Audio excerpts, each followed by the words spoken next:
Thank you, Lily Kak, the other distinguished speakers sitting in the dais, and learned audience.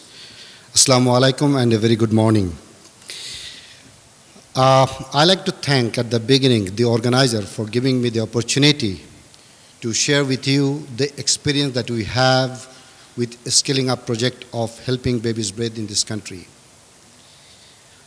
I like to say, and as I always say, that a newborn baby is the most precious gift to a man or a woman in his or her lifetime. And we like to see that this precious gift is born very healthy and will breathe soon after birth or will make cry soon after birth. But unfortunately, there are situations where the newborn do not cry. We usually do not like to see anybody crying, but for a newborn, the first cry is a welcome cry. And that is the time that the healthcare provider, come whatever may the level of, they need to help the baby to breathe. And that is the name has come, helping babies breathe. A little bit overview of Bangladesh. From 2007 Bangladesh Demographic Health Survey, and as we see in 2011, there has been some reduction in the under 5 mortality, infant mortality and newborn mortality. It's quite impressive to see that the skilled birth attendance attending the deliveries is now stands at 32%, which even a few years ago was only 21%. And the postnatal check of newborns by medically trained attendants within 2 days is 29%, which was almost non-existent few years ago. And the rate of exclusive breastfeeding, which is very crucial for the newborn survival, stands at 64% below the age of 6 months.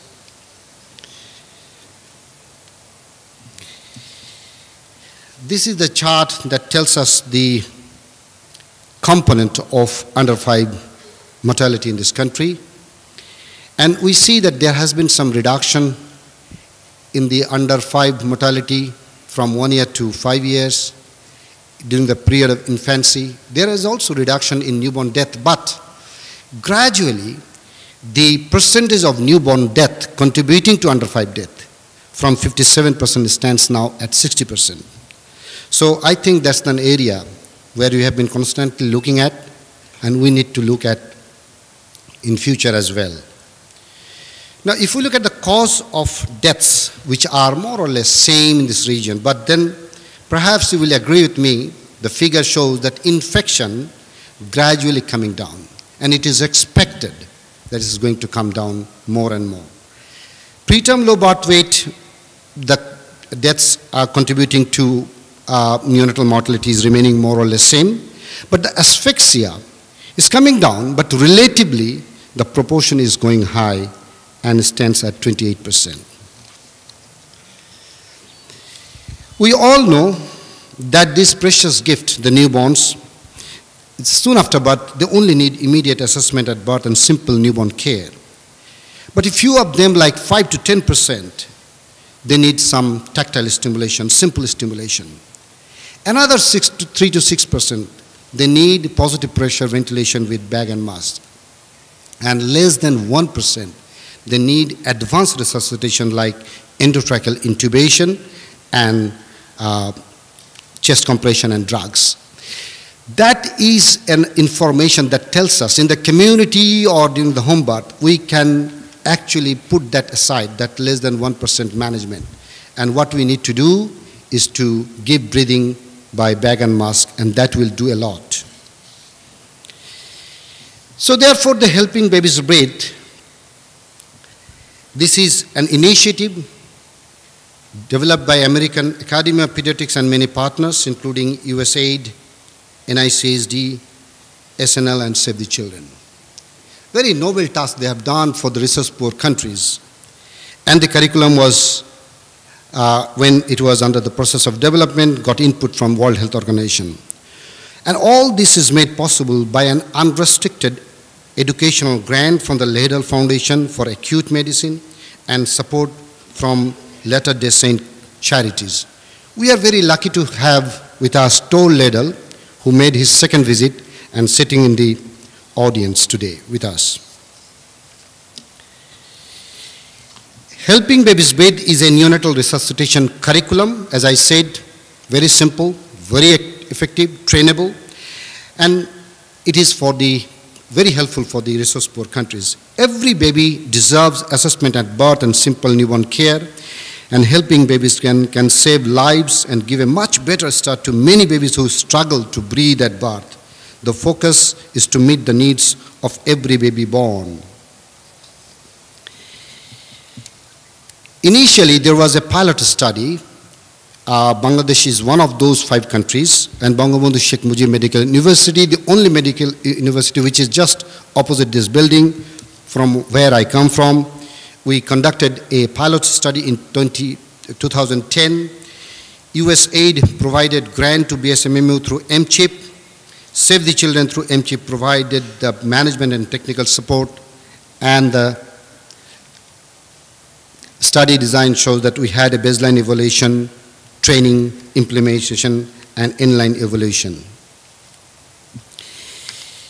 Then we made a dissemination meeting, and in this particular hotel, where it was attended by the Honorable Health Minister, Health Secretary, USAID Mission Chief, there were other development partners, and everybody was very overwhelmed by the findings of the pilot study, and the Honorable Minister made a call or an appeal to the development partners to support so that it's being not limited to the dissemination only, but to scale it up throughout the country.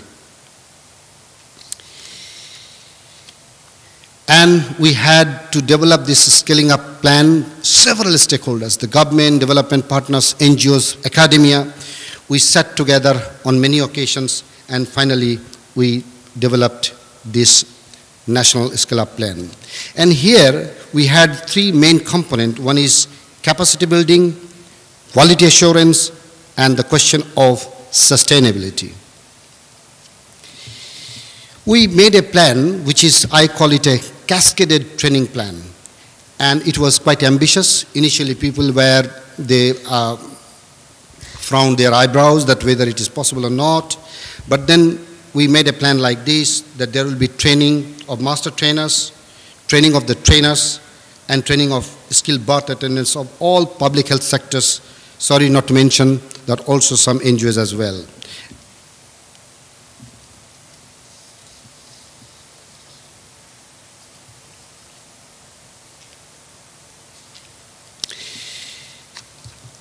It needs simple equipment, mannequin, bag and mask, and a very simple suction device, penguin suction device. For training and refreshers training, these particularly I would show the mannequin that you see are kept in all facilities from Upazila Health Complex and above for refreshers training and doing day-to-day practice. But the bottom one, the resuscitator, that is bag and mask, and also the penguin sucker, this is being given to every single facilities, as well as all the community skilled birth attendants who are attending the training program. And arrangement taken to make them readily available in all facilities.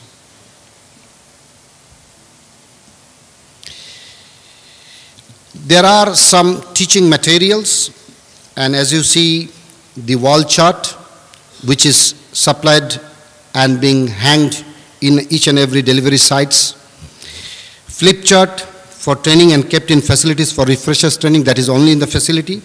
And the learners workbook that are now being provided to the trainees, and those trainees will be coming in future, they will all have that in their at hand. Now, stepwise, the training plan that we have is that we have total 11 steps, and each step will cover 6 districts and city corporation, where there will be training of the trainers, and this includes doctors from medical college hospitals. That's numbers around 6, district hospital 4, Deputy Director of Planning, Family Planning and Civil Surgeon Office 2 to 3, Medical Officer in and from the Upajilas 2. And each step will have 5 to 6 batches, and each batch will have 2 days TOT in Bangabandhu Sheikh Mujib Medical University.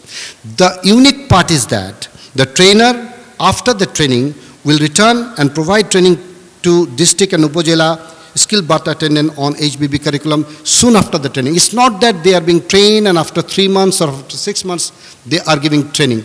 Within a very short time, because before they forget the knowledge and skill, they are providing training to the trainees, that is the skilled birth attendants. And that's why we call it as a cascaded training program. The training will start immediately after TOT, as I said, and the participants are medical college hospital doctors and nurses, district hospitals doctors and nurses, all doctors and female welfare visitors from MCWC, Upajila Health Complex 4 to 5 medical officers and nurses, and NGO doctors and paramedics, and all community skilled birth attendants, which includes female welfare assistant and female health assistant. This is the plan that we made, that how this should go from the month of August 2011 up until September 2013. And we have with us now 12 co-trainers, 57 master trainers, and we plan that in order to make this training to be completed in time, we need 1,200 trainers, and up until now, through 31 batches, we have 606 trainers. And now they are providing training, and like Smiling Sun franchise program, which is US flagship program, 15 batches, they asked us to support this kind of training, and 275 of them were trained from BRAC, because there is one of the largest NGOs in the globe, and they are working in almost all the places in Bangladesh. 542 of them were being trained, and at Upajila level it is 5,865. In total, 7,357 up until 13th of April, and perhaps you will agree with me, this is more than 1/3 that we are planning to train them. Now, the status, as I say, 11 steps. We have actually completed 4 steps. The fourth one, I would say, except Khulna, another 1 or 2 batch, then 4 steps will be completed. And the 5th step is now just to start. And as you see here, that the figures on the right shows that how many districts, how many batches, how many CBA, community skilled birth attendant, nurses, paramedics, and doctors are being trained up until now.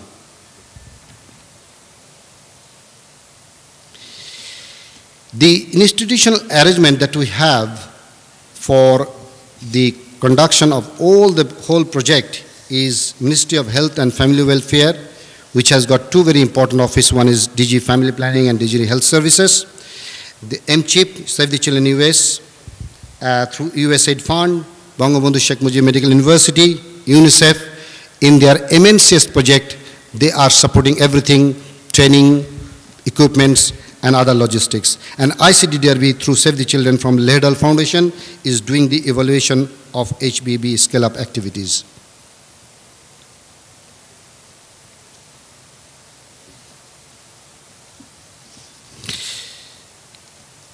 The partners who are actually with us, USAID, as you see, Ministry of Health and Family Welfare in the middle, MCHIP, Helping Babies Breathe, ICDDRB, Bangabandhu Sheikh Mujib Medical University, American Academy of Pediatrics, Lehdal Foundation, UNICEF, and Save the Children. Just few slides how the training was being conducted. As you see that the topmost one and the lower one, the CSBA are being trained on resuscitation, and there are also doctors being trained. And we have some success stories that I have tried to share with you, that you see the top one, a mother who is returning home from a facility whose baby was resuscitated with Helping Babies Breathe protocol. the doctor is actually giving resuscitation, another doctor is giving resuscitation, and the lowermost corner one is a home delivery where the baby was not breathing at birth, and one of the CSBA who was trained through this HBB resuscitated the baby, and the baby is doing well. And perhaps you will all agree that we like to see that most of the babies should cry after birth, but if any baby unfortunately fails to cry, can we help them through this protocol which is known helping babies breathe? And by this way, we can cut down the mortality from birth asphyxia in this country. Thank you very much for your attention.